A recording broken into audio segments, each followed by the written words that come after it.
Sejam bem-vindos então ao módulo 1 de inglês, entendendo a prova de inglês do Enem. É claro, quando a gente lembra do inglês americano, do britânico, a gente também tem que lembrar que não são os únicos países que falam a língua inglesa. Seria interessante que você desse uma pesquisada e desse uma olhada nos outros países, mas eles são a representação máxima desse idioma de fato. Bom, as considerações iniciais para que você entenda a prova do Enem, você tem que ter na cabeça o que o Enem, o que o MEC gostaria que você soubesse em relação à língua estrangeira. O que você precisa valorizar nela? Lembrando, por exemplo, já que você escolheu o inglês, que o inglês é a língua franca, portanto a língua mais importante nesse processo de globalização.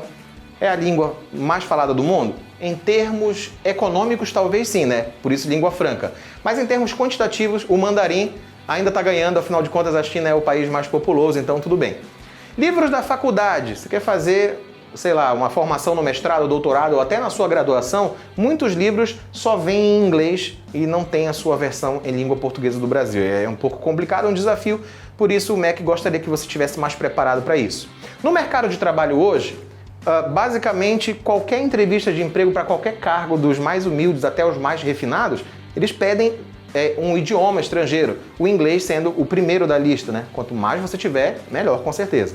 Além dessa parte financeira, lembra que a parte cultural, incluindo aí os filmes dos cinemas, os seriados, os esportes, os livros que nós temos acesso internacionalmente, a maioria deles são produzidos absolutamente em língua inglesa. Então é bom você ficar atento para isso daí. Tecnologia em geral, informática e games, né? Tecnologia em geral, quando você vai ler um manual de instrução, a língua predominante é o inglês. Raramente, dependendo do produto, é que você vai ter em língua portuguesa do Brasil, o famoso português BR, né? Você pode dizer também, mas nada disso, por mais que seja importante na teoria, nada disso fala para mim, professor. Nada disso é importante para mim, porque eu não estou nem aí, eu sou formado em inglês. Na verdade, você pode ser certificado, a não ser que você tenha feito letras, habilitação em inglês, mas enfim, não vamos falar sobre isso. Mas assim, você pode também pensar, eu fiz intercâmbio, eu fui pra Disney, eu assisto séries em inglês, sem legenda, olha que legal, parabéns pra você. Eu ouço música em inglês, isso é maravilhoso, vai te ajudar muito. É uma ferramenta importante, mas não é só isso, tá? Para passar no vestibular, você tem que ter cuidado com esse desvio padrão, a modalidade anti-chute que o Enem traz para você, onde você não pode acertar só as difíceis e errar as fáceis, porque o peso das questões influencia no cálculo final. E cá entre nós, em inglês você tem que fechar, né? Obrigação. Bom, por isso eu te convido a abrir mão dos preconceitos em relação a saber tudo no inglês e investir na humildade. Com certeza você vai colher um resultado incrível.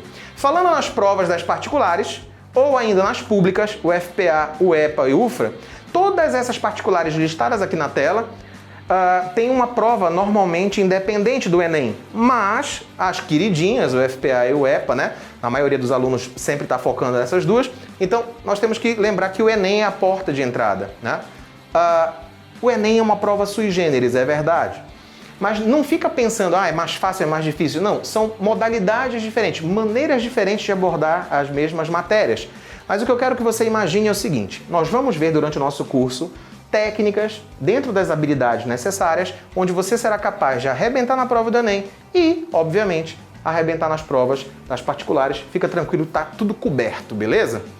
Bom, essa parte final do nosso bate-papo é mostrar a tríade para você, que são as habilidades que o Enem te pede. Por exemplo, a interpretação de texto, que é a número 1, está dentro da habilidade H7, relacionar um texto em língua estrangeira moderna, as estruturas linguísticas, sua função e o seu uso social. Afinal de contas, todo mundo sabe. Basicamente, todas as questões são de interpretação de texto. E alguns alunos caem no erro de dizer só cai interpretação de texto, e não é por aí. Sem vocabulário, que é traduzir corretamente as palavras ou expressões idiomáticas, você não vai conseguir interpretar. Já é a habilidade H5, associar vocábulos e expressões de um texto em língua estrangeira moderna ao seu tema. Não vai conseguir traduzir corretamente se não usar a gramática corretamente. A habilidade H6, utilizar os conhecimentos da língua estrangeira moderna e de seus mecanismos como meio de ampliar as possibilidades de acesso a informações, tecnologias e culturas. Então nota que elas estão intimamente ligadas, uma dependendo da outra. Professor, se é tríade, por que tem o item 4? O item 4 está dentro da pirâmide, né? A H8, reconhecer a importância da produção cultural em língua estrangeira moderna como representação da diversidade cultural e linguística, ou seja, traduzir, saber os elementos de construção e interpretar de acordo com as variações culturais.